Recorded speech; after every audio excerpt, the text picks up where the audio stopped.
नमस्कार मेरे दर्शकों। आज मैं आपको एक कहानी सुनाने जा रहा हूँ जिसका शीर्षक है एक गवार। एक समय की बात है, मुझे किसी दूसरे शहर में जाने के लिए एक ट्रेन पकड़नी थी और मैं बड़ी हड़बड़ी में, जैसा कि हम हमेशा होते हैं, स्टेशन पहुंचकर मैं उस ट्रेन में चढ़ा। बात उस समय की है जब ट्रेन में छोटी दूरी के लिए रिजर्वेशन नहीं हुआ करते थे और बिना रिजर्वेशन के त्योहारों की छुट्टियों में ट्रेन में सीट पा लेना किसी जंग जीतने जैसी ही बात थी। उस ट्रेन में चढ़कर जैसे तैसे करके मैंने खिड़की के बगल की एक सीट तो दबा ही ली और मैं उस पर अपना हक जमा कर बैठ गया।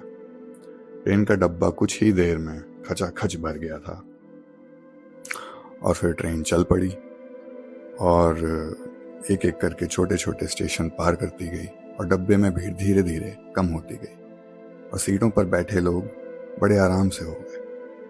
पर कुछ समय बाद ट्रेन एक ऐसे स्टेशन पर रुकी जो कि एक ग्रामीण क्षेत्र में था और एक वेग के साथ उस स्टेशन से लोग अंदर घुसे और खाली सीटों को गवारों की तरह झपटने लगे।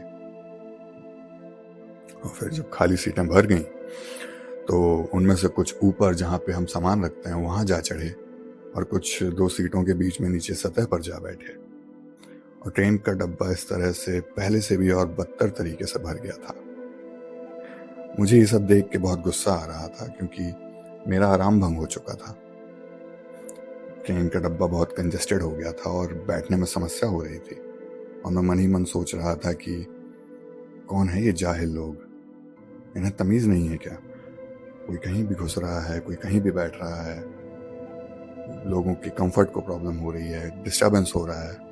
और ये सब सोचते सोचते अचानक से मेरे सर पर कुछ लगा।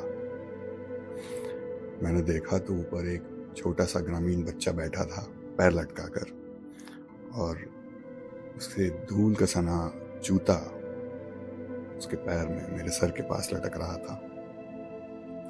ये देख के तो मेरा गुस्सा जो था वो एकदम 7वें आसमान पर आ गया। एक तो ये गवार लोग जिनकी अधिक भीड़ के कारण बैठने में समस्या हो रही थी और ऊपर से ये बच्चा कोई कसर नहीं छोड़ रहा था। मैंने गुस्से में उस छोटे बच्चे से कहा, ए, पैर ऊपर कर। पर भारी भीड़ होने के कारण शोरगुल में वह मेरी बात सुन ना पाया और कहीं देखे जा रहा था। फिर मेरे गुस्से की और कोई सीमा ना रही और मैंने उसके पैर पर एक थपकी मारकर उसे और जोर से चिल्ला के कहा कि पैर ऊपर कर, सुनाई नहीं देता क्या? बड़े आक्रोश में मैं उसकी तरफ देख रहा था। उस बच्चे ने तब नीचे देखा और फिर अपने पैर ऊपर खींच लिए। मैं सामने देखने लगा, मेरी भौहें अभी भी गुस्से में चढ़ी हुई थी। तभी अचानक से ऊपर से एक मासूम सी आवाज आई, अब ठीक है भैया। जब मैंने ऊपर देखा तो वह बच्चा झांक कर मेरी ओर देख रहा था। उसके चेहरे पर एक छोटी सी मुस्कान थी और आंखों में मासूमियत थी। मेरे इतने बुरे और कड़वे स्वर में बोलने के बाद भी उस बालक ने बड़े प्यार, बड़े स्नेह से और सम्मान से मुझे जवाब दिया था। उसके चेहरे के सौम्य भाव में मेरे रूखे व्यवहार के बाद भी तनिक भी बदलाव ना आया था। मैंने उससे कुछ नहीं कहा, पर मेरा मन दूषण में ही ग्लानि से भर गया था और अब मेरा गुस्सा अफसोस में बदल रहा था। मैंने उससे नजर हटा ली और मैं सामने देखने लगा, पर अब धीरे धीरे मेरी आंखों में करुणा आ चुकी थी और मैं अपने आप को अंदर ही अंदर अब मैं कोस रहा था।